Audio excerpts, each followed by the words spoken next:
Bonjour à toutes et à tous, c'est Glypo, votre diabétique préféré, et aujourd'hui on se retrouve pour parler de la santé mentale et du diabète.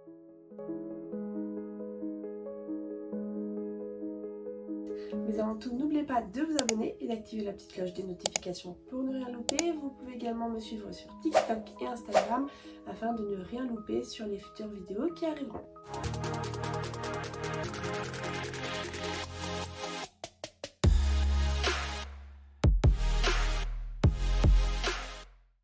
Alors avant de commencer cette vidéo, je vous précise que ça fait une semaine que je suis malade, donc c'est possible que ma voix déraille par moment et que vous ayez pas mal de cuts parce qu'en fait je vais cracher mes poumons à plusieurs reprises, ça c'est fort probable, et ensuite je reviendrai comme si de rien n'était.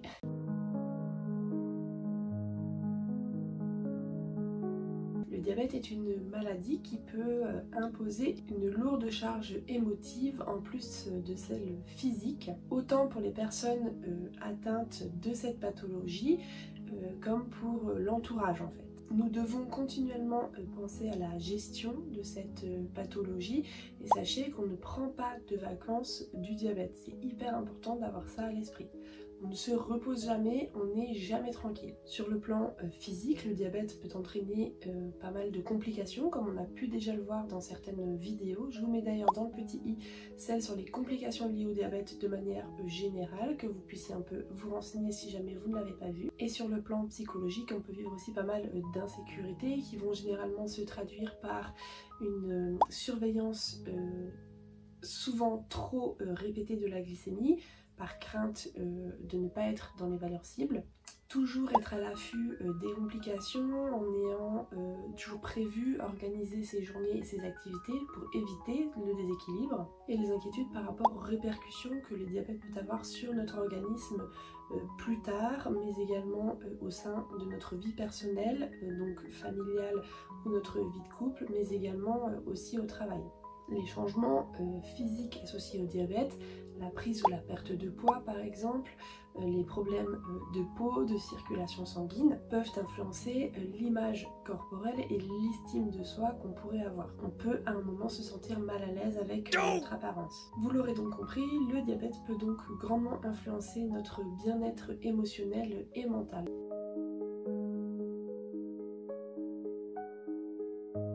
Les problèmes psychologiques associés au diabète doivent être distingués des troubles de la santé mentale.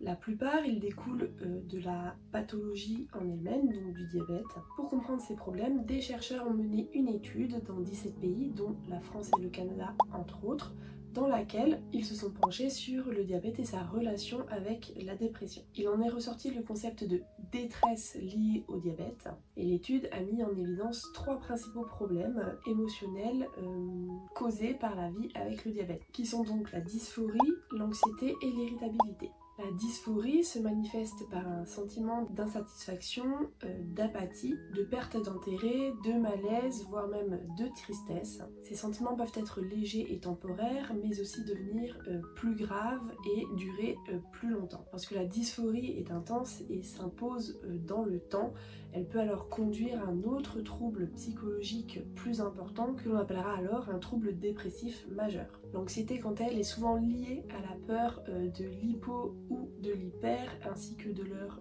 conséquences. Je vous mets dans le petit i la vidéo sur les hypoglycémies pour que vous ayez un petit panel des symptômes que vous pourriez avoir si vous ne les connaissez pas. J'en ai découvert pas mal sans le savoir en faisant les frais et sans me méfier que c'était une hypoglycémie et que ça pouvait être certains symptômes. Je vous laisserai regarder, elle est aussi importante je pense à consulter. Et je vous mets également la vidéo sur les hyperglycémies, qui est à mes yeux tout aussi importante à visionner puisque il y a des moyens d'endiguer et de stopper une hyperglycémie ou même de l'éviter. En tout cas, on doit maîtriser quand on est diabétique, je pense, les hypos et les hyper parce que c'est les aléas de la vie, ça peut arriver et pour moi il est important qu'on connaisse quand même certaines bases. Et malheureusement, on ne les donne pas toujours, on les découvre comme ça au cours de notre vie. Et enfin, les exigences de la gestion du diabète et des soins qui y sont associés peuvent entraîner de l'irritabilité, qui en plus peut être majorée lorsque les valeurs de la glycémie ne sont pas celles espérées. Alors là, lever la main ceux qui se sentent concernés. Je ne sais pas si vous avez déjà remarqué un lien entre votre état d'esprit, votre humeur de la journée et votre glycémie. Je sais que quand mes valeurs de glycémie sont correctes dans la norme, ou en tout cas les valeurs que je m'étais fixées, mais je vis ma best life. Et par contre, quand j'ai des pics inexpliqués, des hyperglycémies que je ne comprends pas, je suis insupportable, irritable au plus haut point, il y a tout qui me gave, il y a tout qui me fait chier, je suis aigrie carrément. Et des fois je me dis quand j'arrive au travail, toute la nuit j'étais à 3 grammes, ce matin je me suis levée, j'étais à 2,50, je suis la meuf la plus aigrie de la journée. Je l'annonce, j'annonce la couleur en mode prévention pour qu'ils sachent que je vais pas être un cadeau pour la journée. Dites-moi aussi en commentaire d'ailleurs si vous vous sentez parfois concerné, si vous avez remarqué surtout cette variation de l'humeur par rapport à vos glycémies, ou si vous n'êtes pas du tout concerné, hein, c'est aussi intéressant de savoir. Hein.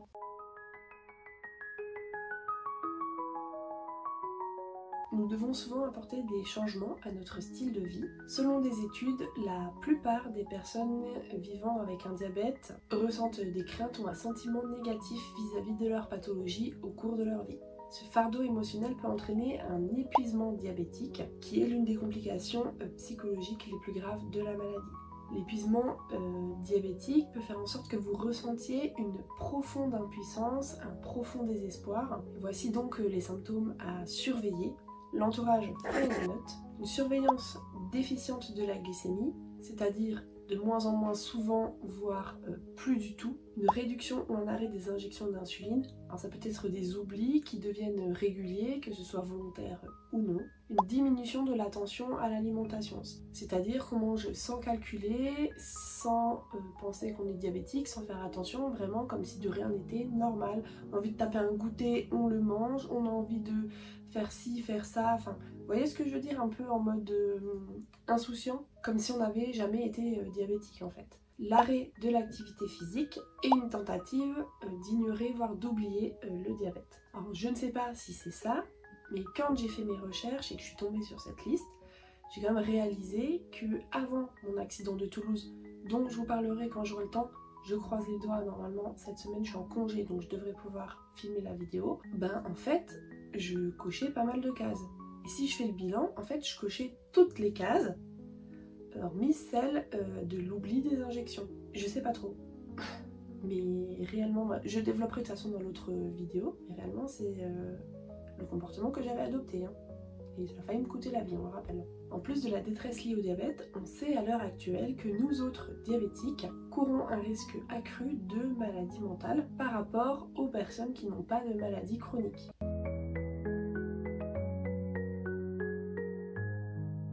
La nécessité de modifier son style de vie, ses habitudes, son alimentation peut faire augmenter l'anxiété et les inquiétudes. Le fait de toujours devoir être à l'affût, de devoir anticiper pour ne pas perturber cet équilibre si fragile, sont quand même des sources d'anxiété importantes. Dans certains cas, cette anxiété peut devenir grave et envahissante. Les troubles anxieux sont donc un problème fréquent chez les personnes diabétiques. Environ 14% des personnes diabétiques ont un trouble anxieux généralisé et ce pourcentage peut monter jusqu'à 42% quand la personne a des symptômes d'anxiété chronique significative déjà présents avant le diabète. Dites-moi en commentaire si vous vous sentez concerné, si vous étiez avant d'être diabétique déjà très anxieux, auquel cas cette pathologie n'a fait qu'accroître ces sentiments d'anxiété. Comment ça se passe pour vous, si vous arrivez aussi à gérer. N'hésitez pas à échanger aussi entre vous, j'aimerais bien qu'on puisse partager entre nous un peu toutes les expériences qu'on a pu avoir parce qu'il y a tel ou un tel qui a déjà vu, entendu, vécu et on a tous des petits tips, je pense, qui sont bons à partager.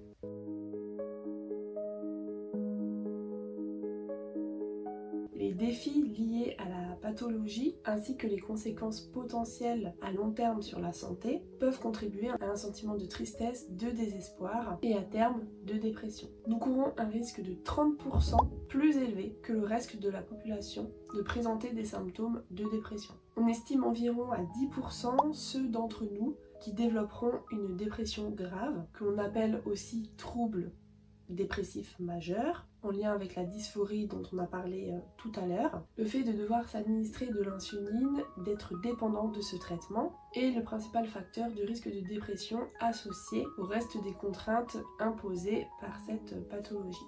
Donc les diabétiques de type 1, vous l'aurez compris, on est particulièrement concernés, mais attention, tous les types de diabète peuvent l'être, et voici quelques facteurs favorisant cet état. Le mauvais contrôle de la glycémie. Être diabétique depuis longtemps. La pauvreté et les autres soucis personnels. Ça, c'est aussi des facteurs très importants à prendre en compte, le milieu dans lequel on évolue. Le manque de soutien familial et ou amical. Alors, soit des personnes qui n'en ont rien à faire et qui considèrent que vous n'avez pas de pathologie particulière auquel il faut faire attention, ou même les personnes qui sont isolées, qui n'ont plus de famille, plus d'amis. Et les complications à long terme qui planent au-dessus de nous quand même comme une épée de Damoclès. Sachez que les personnes atteintes du diabète de type 1 présenteraient un risque de 2 à 3 fois plus important de dépression. Il est donc essentiel de dépister les signes d'une dépression comme entourage, reprenez votre stylo, la perte de plaisir pour des activités normalement agréables, le sentiment de culpabilité ou d'inutilité, fatigue intense, troubles de l'appétit, troubles du sommeil et il y en a d'autres. C'est bien sûr l'association de ces signes qui doit vous alerter. Bien sûr, on peut ressentir une fatigue intense mais ponctuelle et qui sera expliquée sans que ce soit une dépression qui vous guette. Par contre, lorsqu'on a une association de 2 ou 3 signes qui durent dans le temps, là on commence peut-être à se poser des questions et à prendre en considération cette option. Détecter une dépression prématurément apporterait non seulement un bénéfice en termes de bien-être psychologique et physique, mais aussi du contrôle de la glycémie. La dépression étant clairement associée à un moins bon contrôle de la glycémie. Puis après c'est un cercle vicieux, c'est-à-dire qu'on a un déséquilibre, du coup ça s'associe aux autres symptômes, une dépression qui arrive, on gère moins, et puis après c'est un cercle vicieux, on s'en sort plus quoi. Par contre chez les personnes dont le principal diagnostic est la dépression à proprement parler, donc la pathologie mentale, et je dis ça pas au sens péjoratif, hein, au sens médical, donc qui serait déjà présente, on s'est rendu compte qu'il y avait quand même un lien avec le diabète, puisque lorsqu'une personne est dépressive, elle a un risque de développer un diabète de type 2 qui augmente de 60%, et notamment avec l'isolement, la sédentarité par exemple.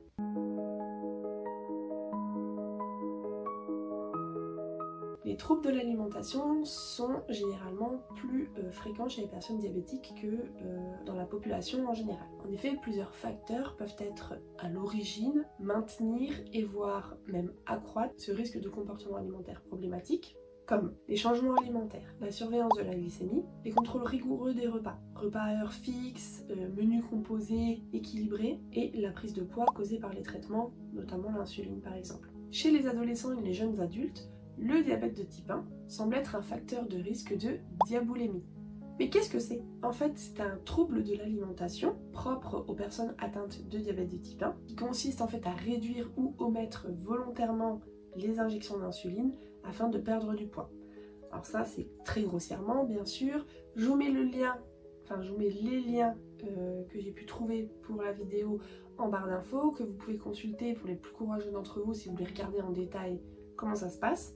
Je mets dans le petit également la vidéo sur l'assimilation des glucides, que vous puissiez faire le lien et associer par rapport au fonctionnement de l'organisme. D'ailleurs, dites-moi également en commentaire si vous êtes concerné par la diabétolémie ou si vous avez été concerné. Parce que le diabète de type 1, on a vu dans la vidéo que je vous mets ici sur le diabète de type 1 justement, généralement apparaissait chez des adolescents, jeunes adultes, en tout cas moins de 30 ans, généralement. Donc c'est possible que vous y ayez été confronté à un moment de votre vie. Je pense que c'est toujours intéressant de partager et puis d'expliquer qu'à un moment ou un autre, on a eu besoin d'aide et qu'on s'est retrouvé dans une situation parfois complexe. Quant au syndrome des fringales nocturnes, dont on entend parfois parler plutôt au comptoir, il se manifeste généralement plutôt chez les diabétiques de type 2 présentant des symptômes de dépression. Il peut donc entraîner une prise de poids, un dérèglement de la glycémie et une accumulation des conséquences liées au diabète par la suite.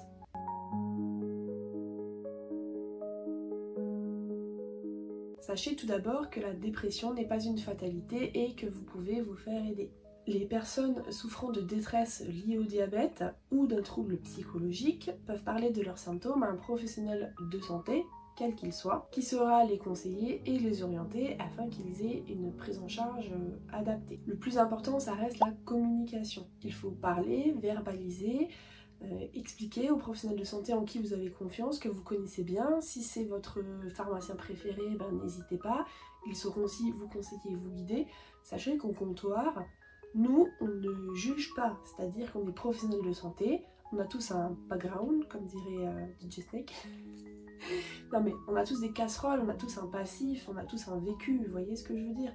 Donc on n'est pas là pour juger. Une personne qui a besoin d'aide, elle peut venir nous en parler si elle ne se sent pas d'aller chez le médecin tout de suite, ou si la relation est plus étroite au comptoir avec le préparateur ou le pharmacien habituel, il n'y a pas de souci. Et ils sauront vous orienter et vous conseiller. Sachez quand même que les médicaments proposés généralement d'office comme ça ne font que soulager les symptômes psychologiques. La psychothérapie est quand même plus susceptible d'atténuer les symptômes psychologiques tout en améliorant le contrôle de la glycémie que des médicaments seuls. Sachez qu'il existe aussi des compléments alimentaires, notamment à base de safran. Moi je vais vous parler plutôt du safralite. Je vous mettrai ici une petite illustration que j'ai pu essayer et tester personnellement à plusieurs reprises. Donc ça joue plutôt sur l'humeur et l'état émotionnel, mais j'ai pu le conseiller à d'autres patients qui m'ont fait ensuite de très bons retours. Donc n'hésitez pas à en parler à votre préparateur ou pharmacien adoré. Ils sauront vous conseiller. Ils ont même des fois des compléments de plantes avec des associations et des synergies d'action qui peuvent vous suffire pour vous accompagner, en tout cas vous aider.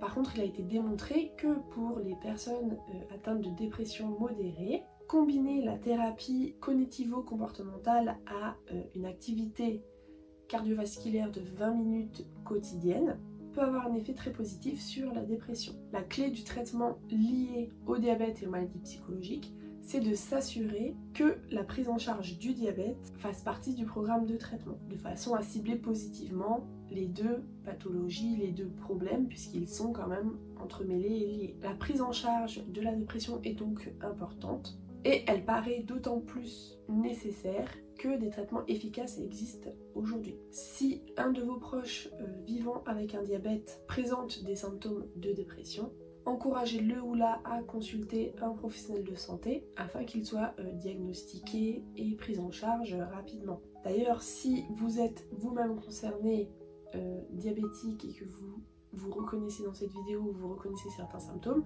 je vous encourage de vive voix de le faire et d'y aller. Vous pouvez en parler à votre médecin traitant, au prochain rendez-vous chez le diabétologue, au comptoir à la pharmacie, à votre infirmière, n'hésitez pas. Pour info, sachez qu'il existe un dispositif, Mon Soutien Psy, et c'est un dispositif qui vous permet de bénéficier d'une prise en charge de 12 séances par an chez un psychologue. Les modalités d'éligibilité sont assez larges et faciles d'accès. Franchement, je vous mets le lien du site Amélie, donc officiel, en barre d'infos que vous puissiez consulter. C'est très bien expliqué, c'est très accessible. N'hésitez pas à en parler à votre médecin traitant par contre parce qu'il vous faut un courrier de recommandation. Et ensuite sur le site d'Amélie, vous choisissez un thérapeute qui est agréé et associé à ce dispositif.